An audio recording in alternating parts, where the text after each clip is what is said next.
Welcome back to Venky's kitchen. ಇವತ್ತಿನ special egg bhurji ಹೇಗೆ ಮಾಡೋದು ನೋಡೋಣ ಬನ್ನಿ. ಇದಕ್ಕೆ ಬೇಕಾಗುವ ಸಾಮಗ್ರಿಗಳು: 12 ಮೊಟ್ಟೆ, 4 ದೊಡ್ಡ ಈರುಳ್ಳಿ ಇದೇ ಥರ ದಪ್ಪವಾಗಿ ಕಟ್ ಮಾಡಿಟ್ಕೋಬೇಕು, 12 ಹಸಿಮೆಣಸಿನ್ಕಾಯಿ ಮದ್ದಿಗೆ ಸೀಳ್ಬಿಟ್ಟು 2 ಭಾಗ ಮಾಡಿಟ್ಕೊಂಡಿದ್ದೀನಿ, 6 ಸ್ಪೂನ್ ಅಡುಗೆ ಎಣ್ಣೆ,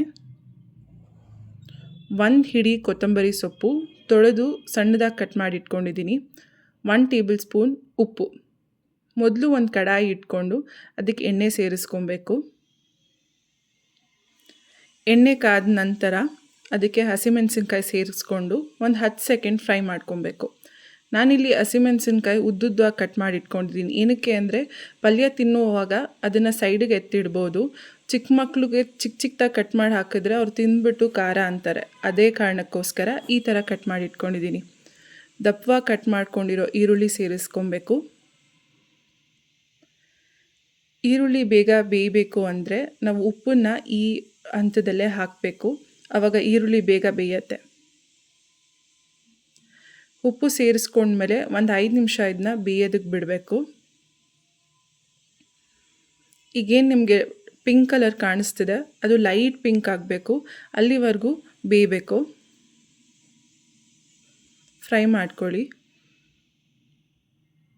ಈ ರೀತಿ ಇದ್ದಿದ್ದು ಈರುಳ್ಳಿ ಈ ಥರ ಕಲರ್ ಚೇಂಜ್ ಆಗುತ್ತೆ, ಅಲ್ಲಿವರೆಗೂ ಚೆನ್ನಾಗಿ ಬೇಯಿಸ್ಕೊಬೇಕು.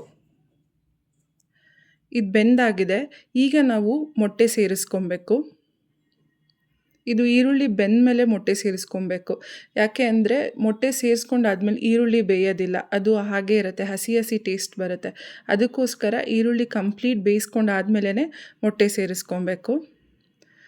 ಮೊಟ್ಟೆ ಈ ಥರ ಸೇರಿಸಾದ್ಮೇಲೆ ಒಂದು ಕಡೆಯಿಂದ ಕೈ ಆಡಿಸ್ತಾ ಬರಬೇಕು. ಅದು ನೀಟಾಗಿ ಎಲ್ಲ ಕಡೆ ಮಿಕ್ಸ್ ಆಗಬೇಕು.